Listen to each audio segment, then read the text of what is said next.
चलिए देखिएगा, जो चैप्टर है ध्यान दीजिएगा, हम कॉम्प्लेक्स नंबर पढ़ रहे हैं और कॉम्प्लेक्स नंबर में ध्यान दीजिएगा, कॉम्प्लेक्स नंबर में हमने आपको बताया था, एक बार पूरा रिपीट कर रहे हैं, कॉम्प्लेक्स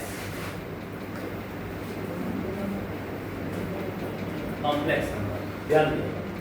अगर यहाँ पे हम देखें कॉम्प्लेक्स नंबर के बारे में तो थोड़ा सा पहले आप ध्यान देखिए क्या है कॉम्प्लेक्स नंबर। आपको हमने पढ़ाया था जब क्लास चल रहा था कि सर कॉम्प्लेक्स नंबर हम कहते किसको हैं, तो ध्यान दीजिएगा कि अगर कोई भी डिजिट दिया गया है, कोई भी नंबर अगर a प्लस ib के रूप में है उसे हम समिश्र संख्या कहते हैं। ध्यान दीजिएगा कॉम्प्लेक्स नंबर कहते किसको है, तो सर वैसी संख्या जो a प्लस ib के रूप में है उसे कॉम्प्लेक्स नंबर कहते हैं, समिश्र संख्या कहते हैं।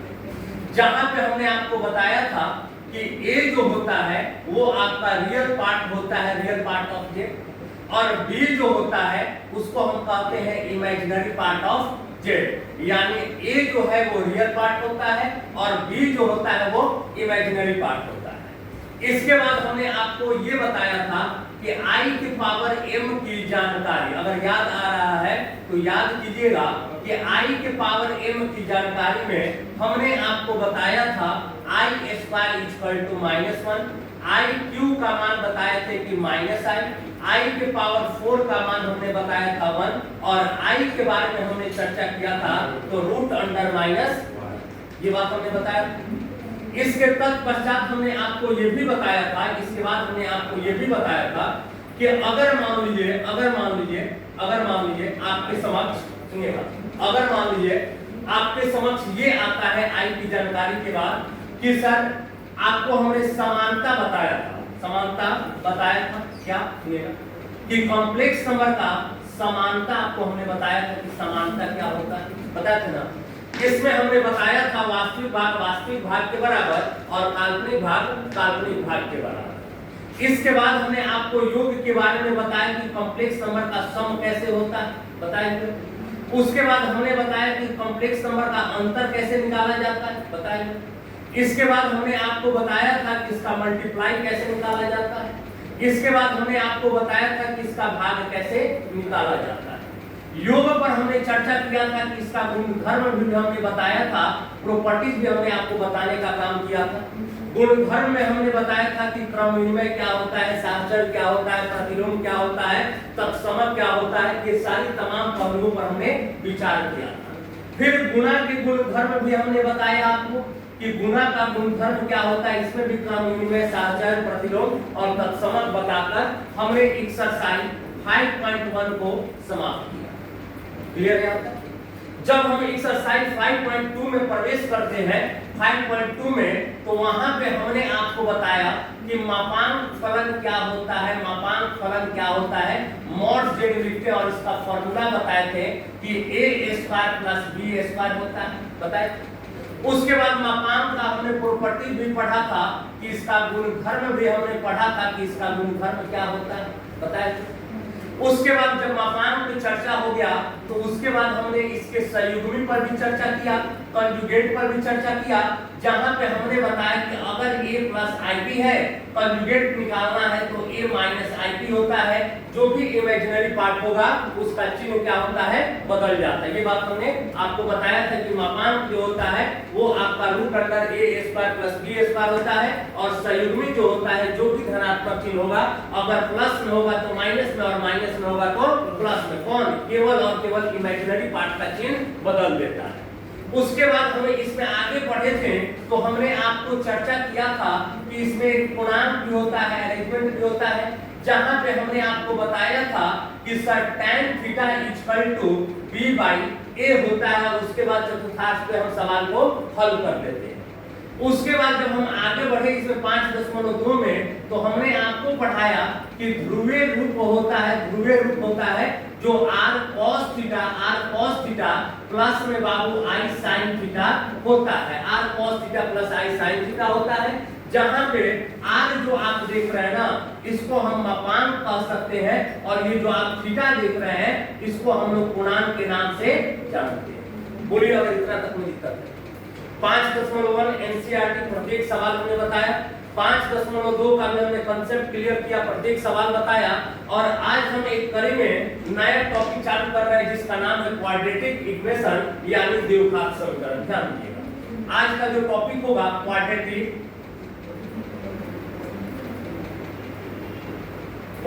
इक्वेशन। ध्यान दीजिए क्या है ये क्वाड्रेटिक इक्वेशन, थोड़ा सा पहले आप ध्यान सुनिए, थोड़ा सा ध्यान दीजिए। ये आपका क्वाड्रेटिक इक्वेशन है और बेहतर ढंग से बताने का प्रयास करेंगे कि आज की क्लास में इसका कांसेप्ट आपको समझ में आ जाए, इसका कांसेप्ट जो है आपको समझ में आ जाए। सुनिए क्या है क्वाड्रेटिक इक्वेशन, थोड़ा सा पहले देखिए। क्वाड्रेटिक इक्वेशन को हम हिंदी में द्विघात समीकरण कहते हैं। क्या कहते हैं बाबू? द्विघात समीकरण। ध्यान दें, द्विघात समीकरण। पहले तो एक बात यहां से सवाल ये उत्पन्न होता है कि सर समीकरण किसको कहते हैं, क्योंकि यहाँ पे समीकरण दे दिया गया है, ये समीकरण किसको कहते हैं? तो ध्यान रखिएगा, जहां पर भी अगर इक्वल का साइन आ जाए उसको हम लोग क्या कहते हैं? समीकरण। जैसे मान लीजिए अगर हम कहते हैं कि ax² प्लस bx = 5, तो ये हमारा समीकरण बनेगा। क्यों सर? क्योंकि यहाँ पे = का साइन है। अगर कहीं पर भी अगर मान लीजिए हम कहते हैं x + y = 5, तो यहाँ पे = का साइन है, तो ये हमारा क्या बनेगा? समीकरण बनेगा। ध्यान रहेगा, जब कहीं पर भी अगर कहीं पर भी = का साइन अगर आपको दिखाई दे दे तो आप इसी को इक्वेशन कहते हैं, इसी को समीकरण कहते हैं। जैसे अगर मान लीजिए x + y है तो हम इसको इक्वेशन नहीं कहेंगे, इसको क्या कहेंगे? पॉलिनोमियल कहा जाता है, यानी बहुपद कहा जाता है। देखो ये जो x + y है ये इक्वेशन नहीं है, इसको आप बहुपद कह सकते हैं। लेकिन जैसे ही अगर हम = का साइन दे दें और कुछ संख्या लिख दें तो निश्चित तौर पे इसका फॉर्म किसमें आ गया? समीकरण में। यानी पहले आप ध्यान में रखिएगा कि अगर आपके समक्ष देता है x + y, तो क्या यह समीकरण होगा? यह समीकरण होगा? बताइए। नहीं होगा। क्यों? क्योंकि सर बराबर का साइन नहीं है, और जब बराबर का साइन नहीं है तो समीकरण नहीं होगा। कोई दिक्कत? अब इसमें दो चार एग्जांपल पहले हम आपको क्लियर कर दें ताकि आपको बहुपद, पॉलिनोमियल में और इक्वेशन में ज्यादा टेंशन लेने की जरूरत न पड़े। देखो जैसे मान लो अगर हमने कहा सुनो, हमने क्या कहा? सुनो, हमने आपसे पूछा, सुनो, कि 2x, ध्यान देना, 2x प्लस में 3y, ये हमने दे दिया। और यदि हम आपसे पूछें कि ये बताइए समीकरण है क्या, आपको बताना होगा। फिर हमने कहा 2x = 5, हमको बताना है ये समीकरण है कि नहीं। x - y, हमको बताना है कि ये समीकरण है या नहीं। हमने लिखा 5x + 6y, हमको बताना है कि ये समीकरण है या नहीं है। हमने लिखा कि सर ax = 0, बताना है समीकरण है या नहीं है। x + 3y = 5, बताना है समीकरण है या नहीं है। या मान लीजिए 2x - 3y = 10, बताना है समीकरण है या नहीं है। या मान लीजिए अगर हमें कहना होगा तो x + ab, या मान लीजिए 2xy + 3, हमको बताना इसमें से कौन समीकरण है और कौन समीकरण नहीं है। जिनसे पूछा जाएगा वही बताइए। पीछे आप बताइए यह समीकरण है? क्यों नहीं है?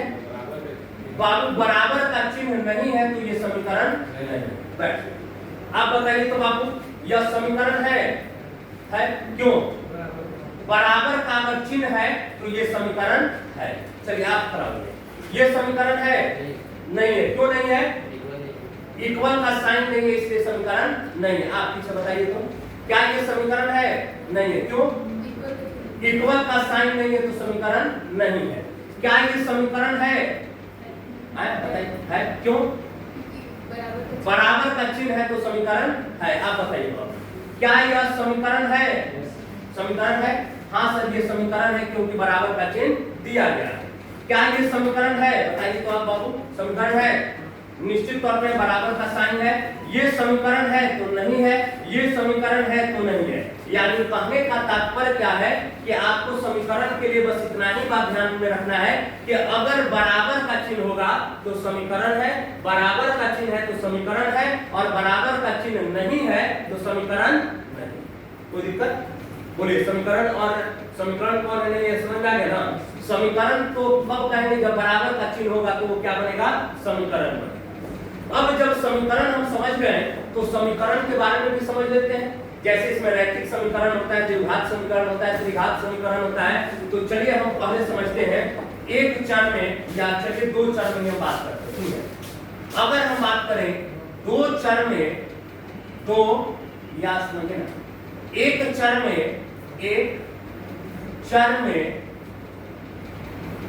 रैखिक समीकरण, एक चर में रैखिक समीकरण, सुनिए, एक चर में रैखिक समीकरण। एक चर कहने का तात्पर्य समझ में आ रहा है ना, एक चर में रैखिक समीकरण कहने का तात्पर्य समझ में आ रहा है बाबू? देखिए एक चर में रैखिक समीकरण ये क्या है, थोड़ा सा पहले देखिए। एक चर में रैखिक समीकरण का मतलब क्या हुआ कि सर उसमें चर संख्या कितने होंगे, एक, केवल और केवल कितने होंगे, चर संख्या एक। जैसे मान लो अगर हम कहते हैं कि x plus y equal to 5, x plus y equal to 5, और पूछे क्या यह एक चर में है, तो आप कहोगे नहीं। क्यों नहीं सर? क्योंकि आप यहाँ पर x भी एक चर राशि होता है और y भी एक चर राशि होता है, तो हम कहेंगे यह एक चर में रैखिक समीकरण नहीं। जैसे मान लो अगर हमने कहा कि सर 2x और मान लो इक्वल टू 10, क्या यह एक चर में रैखिक समीकरण है? तो हाँ सर, यह एक चर में रैखिक समीकरण है। यह एक चर में है ना, और रैखिक का भी नियम हम बताएंगे, अभी ध्यान रखिए। ये कौन से चर में समीकरण है? तो बाबू एक चर में समीकरण है, ये दो चर में समीकरण है। अगर इस बात को हम ऐसे लिख दें x plus y plus z equal to 5, तो हम इसको कहेंगे तीन चर में समीकरण, तीन चर में समीकरण। ये आपका एक चर संख्या दिखाई देगा, एक चर में कहेंगे, दो अगर चर दिखाई देगा, दो चर में कहेंगे, अगर तीन को चर दिखाई दे देगा तो तीन कहेंगे। कोई दिक्कत? अब थोड़ा सा ध्यान सुनो, थोड़ा सा क्या एक चर में रैखिक समीकरण किसे कहते हैं? तो बाबू वैसा समीकरण, ध्यान दीजिएगा, वैसा समीकरण जिसमें एक चर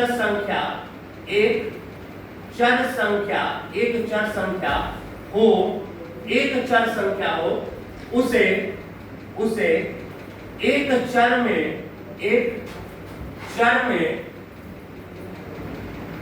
समीकरण कहते हैं। एक चर में समीकरण कहते हैं, एक चर में समीकरण।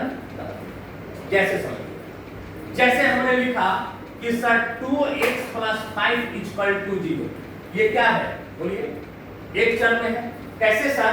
क्योंकि चर संख्या क्या है, एक हो। अगर मान लीजिए हमने कहा कि sir x plus 2y equal to 5, क्या यह एक चर में है? बोलिए, यह एक चर में नहीं है, यह एक चर में नहीं। बात समझ आ रहा है? यह एक चर में क्यों नहीं है सर? क्योंकि यहाँ पे x भी और y। मान लिया अगर हमने कहा 2y प्लस 10 इक्वल टू 20, बताइए एक चर में है क्या? एक चर में है? एक चर में है या नहीं है? चलिए आप लोग बताइए। एक चर में है। क्यों सर? y भी तो एक चर ही है, लेकिन x ना देकर y भी दिया गया है, तो ये एक चर में समीकरण है। ऐसा नहीं केवल x चाहिए, नहीं, कोई भी एक चर संख्या अगर आ गया है तो एक चर में हम उसको समीकरण कहेंगे। जैसे मान लीजिए 2x प्लस 10 इक्वल टू -20, यह कै चर में समीकरण है? एक चर में है। कैसे सर? क्योंकि इसमें केवल और केवल एक है, एक चर संख्या है, तो हम इसको एक चर में समीकरण कहेंगे। क्लियर है? अब क्या होता है रैखिक समीकरण, समझ गए? एक चर में। चलिए अब थोड़ा सा बात कर लेते हैं दो चर में समीकरण। ध्यान दीजिए, दो चर में समीकरण। देखिए दो चर में समीकरण क्या है? तो वैसा समीकरण, ध्यान दीजिएगा, क्या कि वैसा समीकरण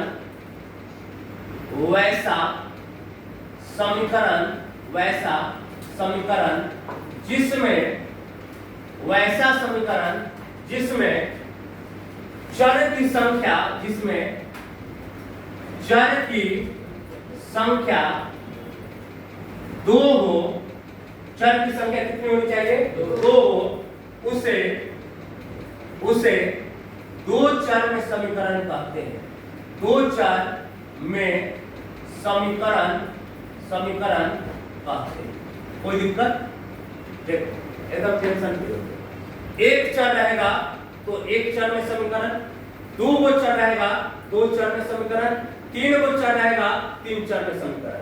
यानी केवल और केवल एक अगर चर संख्या है, चाहे x हो जाए, y हो जाए, z हो जाए, तो एक चर, दो गो चर साथ में आ गया x y y z या zx, तो समझ लेंगे कि दो चर में है। तो यहाँ पे हम कह रहे हैं कि वैसा समीकरण जिसमें चर की संख्या कितनी होनी चाहिए? 2 होनी चाहिए। जैसे मान लो हम कहते हैं 2x + 5y = 0, ये क्या है? दो चर में। अगर हम कहते हैं कि 3x + 5z = 9, ये क्या है? दो चर में है। अगर मान लो हम कहते हैं कि 3y + 4z = 10, कै चर में है? दो चर में है।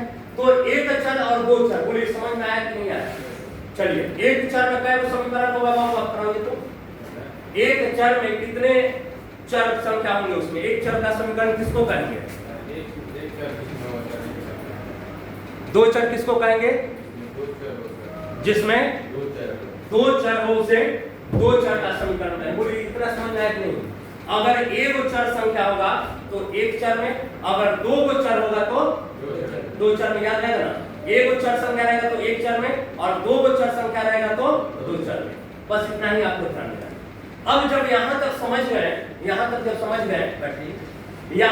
गए, तब बात आता है कि रैखिक समीकरण और द्विघात समीकरण। तो हेडिंग बनाना है, ठीक है? हेडिंग मत बनाइएगा, लिखने के लिए समझ लेंगे। सुनिए, एक चर में रैखिक समीकरण, एक चर में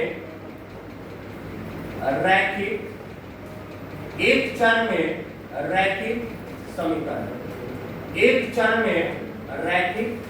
समीकरण, सुनिए, एक चर में रैखिक समीकरण, सुनो ध्यान दीजिए, एक चर में रैखिक समीकरण क्या है? सुनो पहला, हमें अब चाहिए कि एक चर में रैखिक समीकरण हम किसको कह सकते हैं? तो देखो, वैसा समीकरण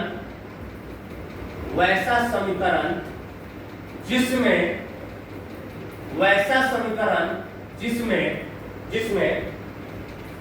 एक चर जो है, x को हम लेते हैं, ठीक ना?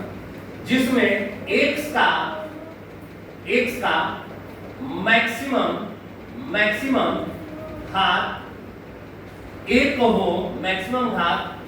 हो, उसे एक चर में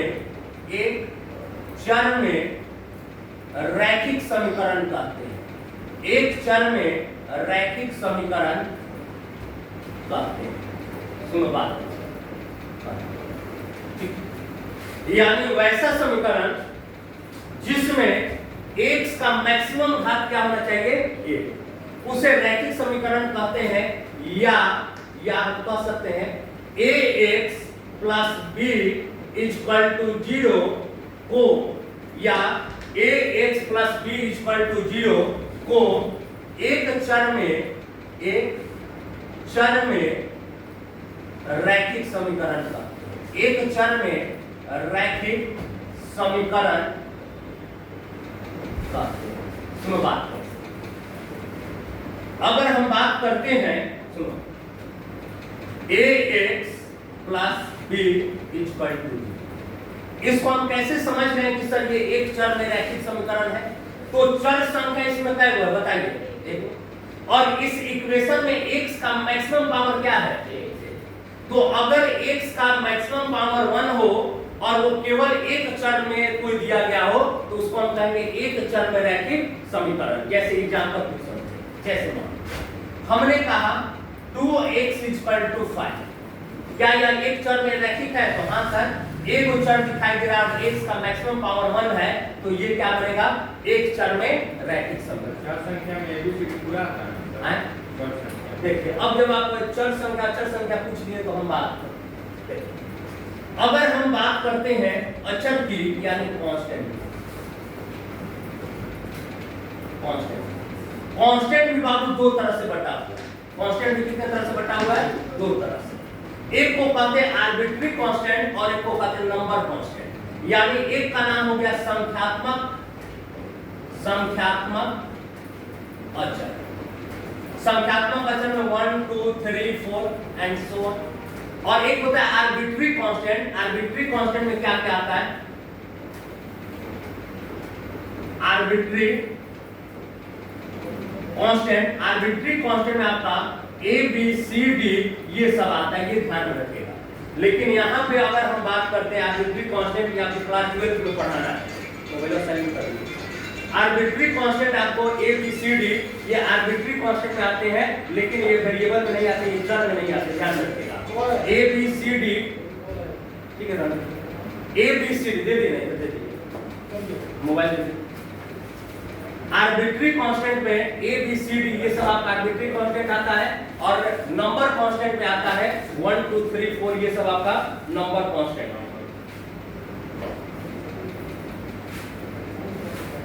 सुनिए, ये बात समझ में आ गया ना, संख्यात्मक हो गया और क्या हो गया, आर्बिट्री कांस्टेंट। दो तरह के होते हैं।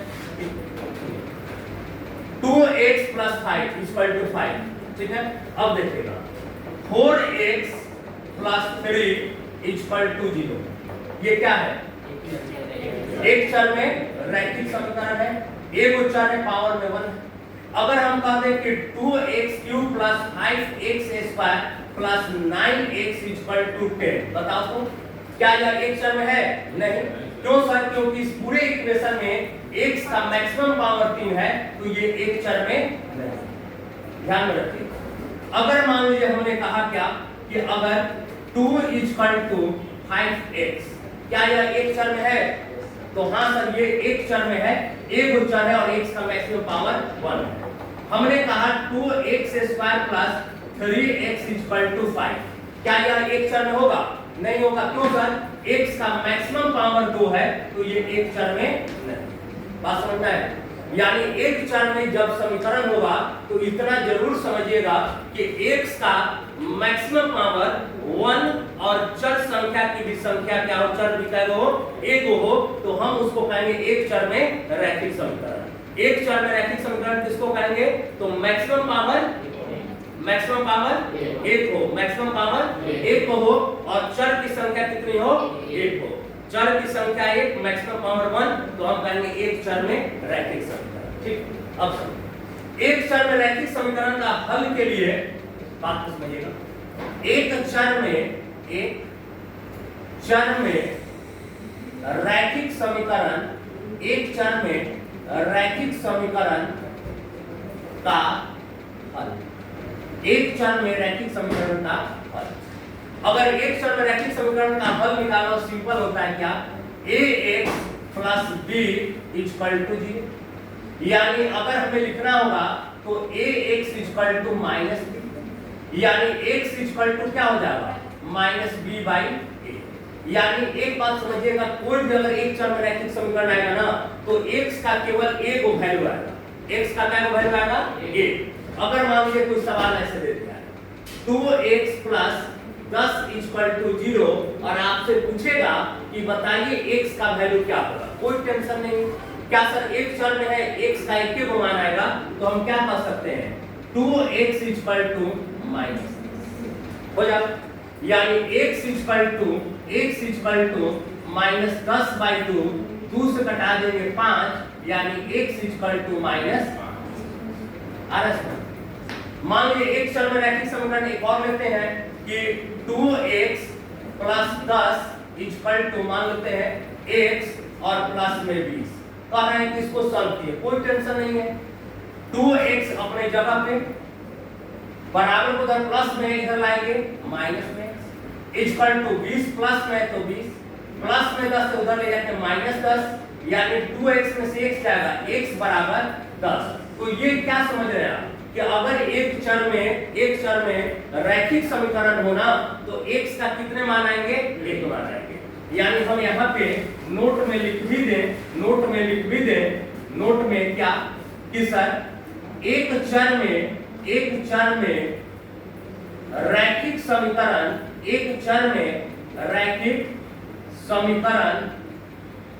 का केवल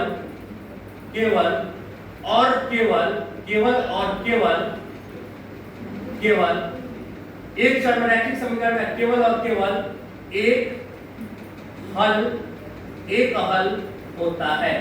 केवल और केवल क्या हल होता है बाबू? बताइए, समझ गए कि नहीं समझ? एक चर में रैखिक समीकरण समझ में आ गया, और एक चर में रैखिक समीकरण का क्या वैल्यू आएगा? एक वैल्यू आएगा। अब चलते हम कहां पे बाबू? तो ध्यान दीजिएगा, एक चर में द्विघात समीकरण, एक चर में द्विघात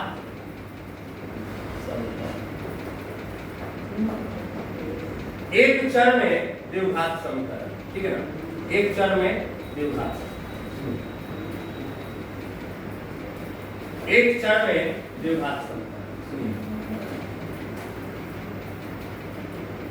चलिए, एक चर में द्विघात समीकरण।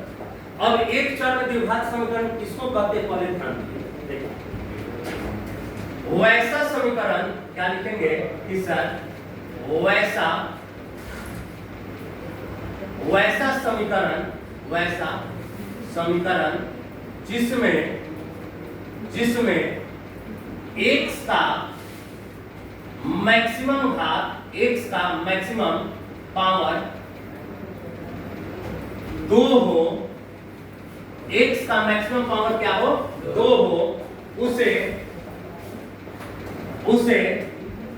एक चर में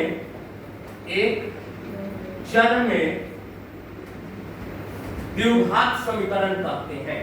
एक चर में द्विघात समीकरण कहते हैं,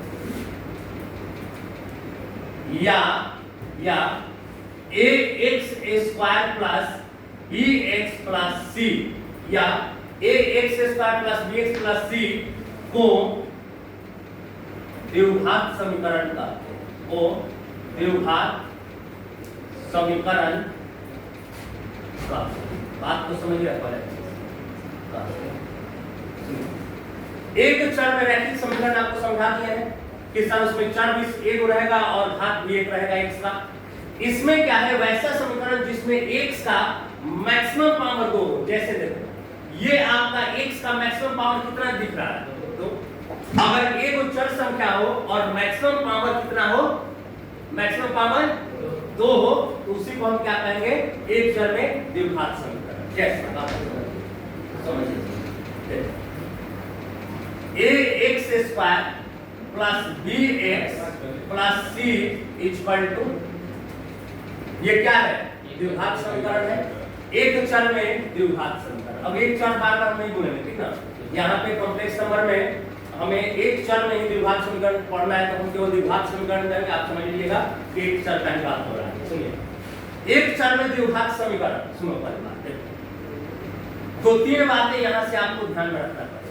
क्या कि सर x स्क्वायर का कोफिशिएंट जो बनेगा, x स्क्वायर का जो गुणांक होगा ना, वो आपका क्या बनेगा, ठीक है? उसके बाद x का जो भी गुणांक है, x का जो भी गुणांक है ना, वो क्या बनेगा, ठीक है? और जो भी आपका कांस्टेंट हो जाए, यानी अचर संख्या क्या बनेगा बाबू, अचर संख्या, ठीक है? अब पहले एक बात ध्यान रखिए, कौन आपको ये पता होना चाहिए कौन द्विघात है और कौन द्विघात नहीं है। जैसे मान हमने कहा 9x square plus 3x cube plus 2x plus 5 equal to, जिनसे पूछेंगे वही बताएं। एक हमने सवाल दिया 3x plus 4x square minus 5 equal to 0। हमने एक और सवाल दिया 5 equal to 4x square plus 3x।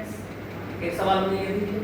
एक सवाल और दे देते हैं कि सर 15 इक्वल टू 4x के पावर में 3 minus 2x square plus 10x के पावर में 4। हमने एक सवाल दिया x equal to x square, हमने एक सवाल दिया x square equal to x cube plus में x, ठीक है।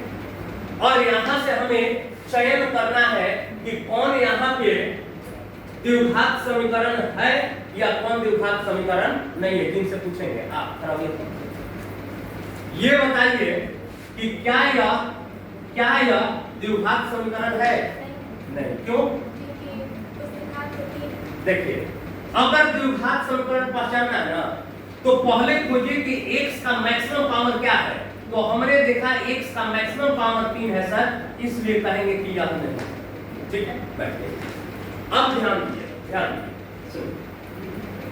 अब हम आते कहां पर है, तो मान लीजिए कि हम यहां पे आते हैं और इसमें हमें बताना है कि क्या यह द्विघात समीकरण है या नहीं है।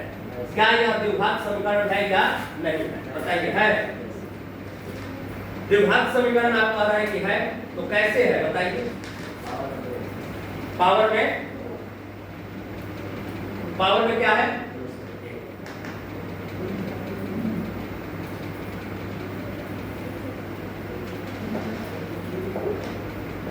हेलो,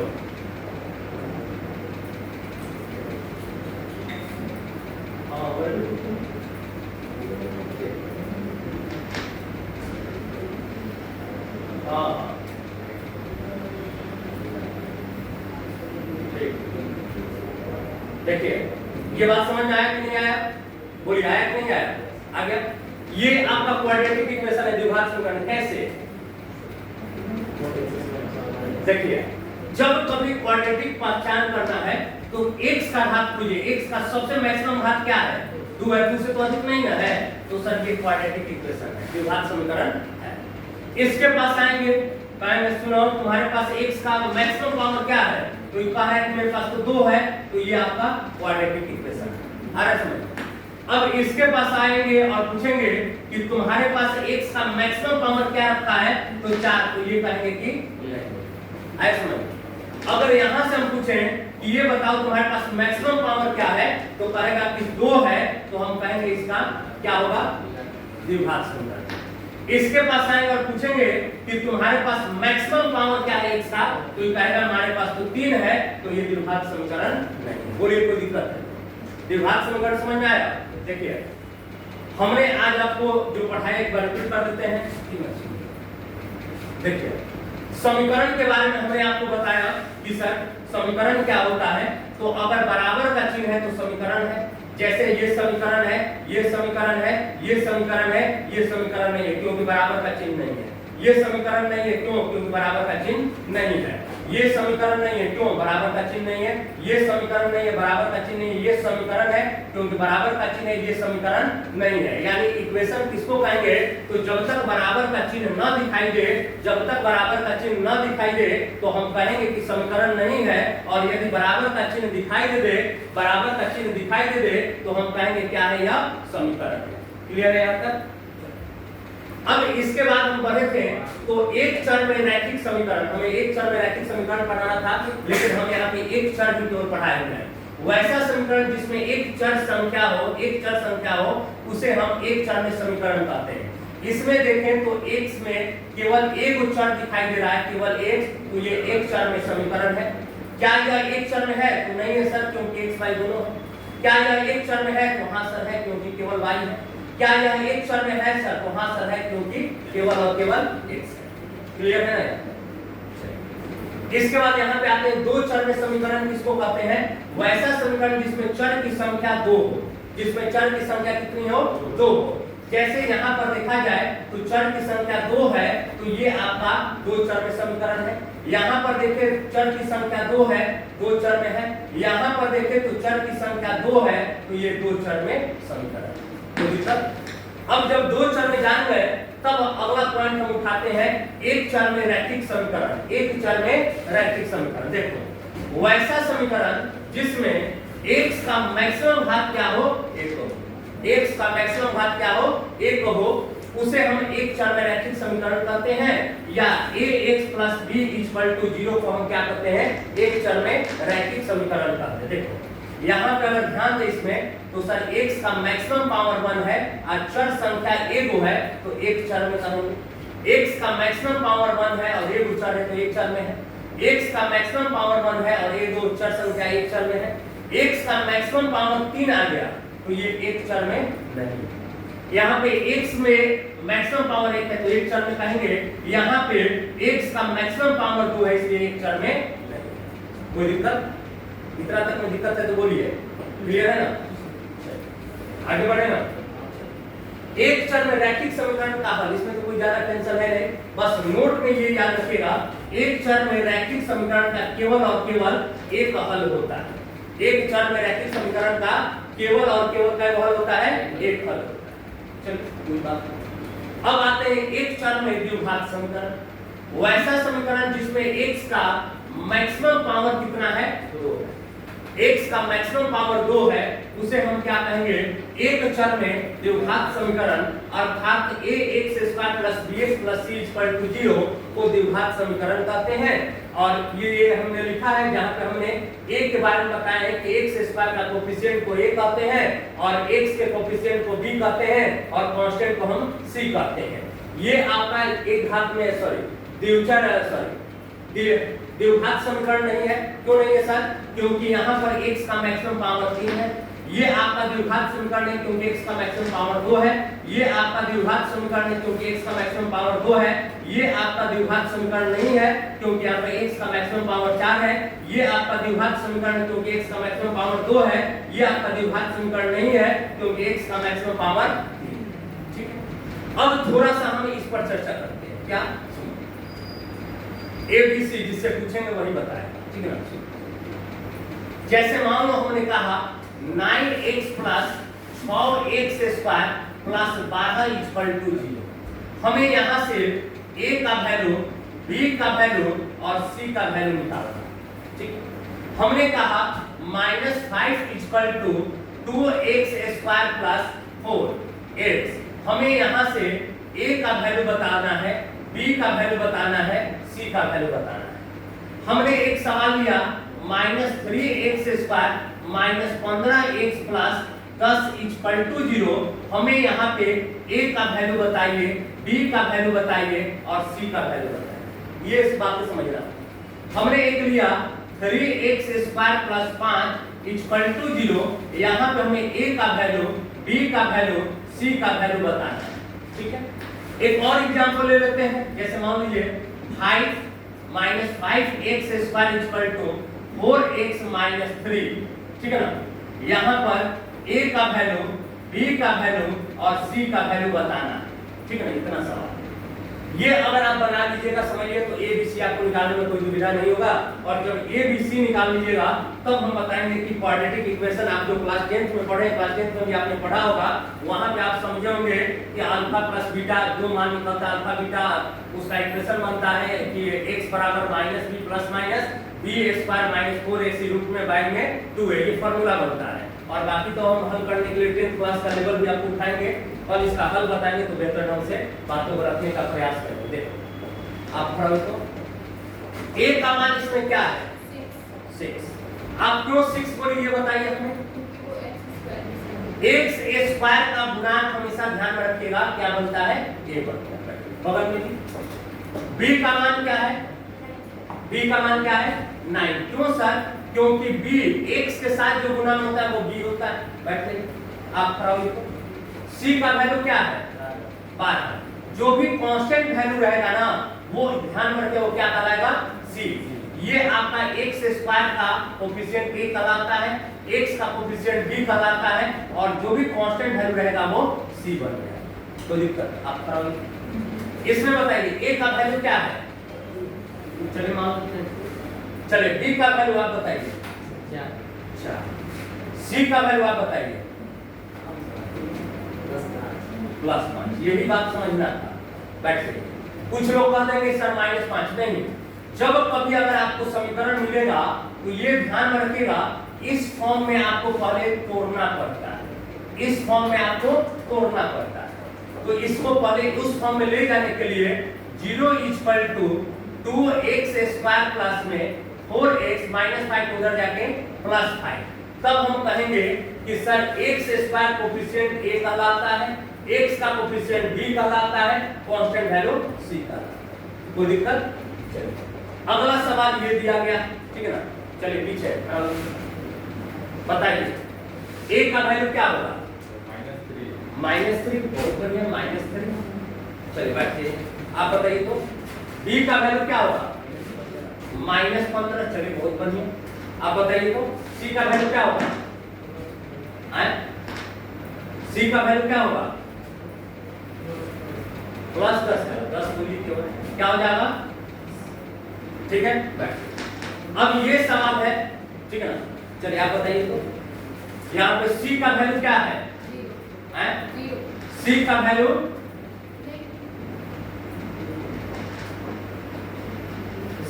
क्या होगा? देखिए यहाँ पर अगर c हम पूछ रहे हैं तो कुछ सवाल गेम कर दिए। c कांस्टेंट वैल्यू को कहा जाता है 5। x है इसमें तो b का मान क्या हो जाएगा? और a ऐसे अब ये सवाल है, यहाँ पर a b c बताना है। चलिए आप बताइए a का वैल्यू क्या होगा? 5। चलिए दोनों तरफ से बना सकते हैं। देखो इसको ऐसे कर दिए कि 0 = 5x स्क्वायर प्लस में 4x। हमेशा ध्यान रखिएगा जब भी a b c पूछेगा तो आपको इस फॉर्म में पहले जाना पड़ता है और तब a b c को हम फाइंड करते हैं। a का वैल्यू क्या है बताओ? बैठ जाइए, आप बताइए b का वैल्यू क्या होगा? कौनों बोलिए, दोनों बात एक ही है। b का वैल्यू क्या है? 4। x का कोफिशिएंट होता है और कांस्टेंट वैल्यू कुछ नहीं है। तो बताइए a b c समझ में आ जाएगा कि नहीं आएगा? आया कि नहीं आया? a b c x square coefficient को क्या कहेंगे?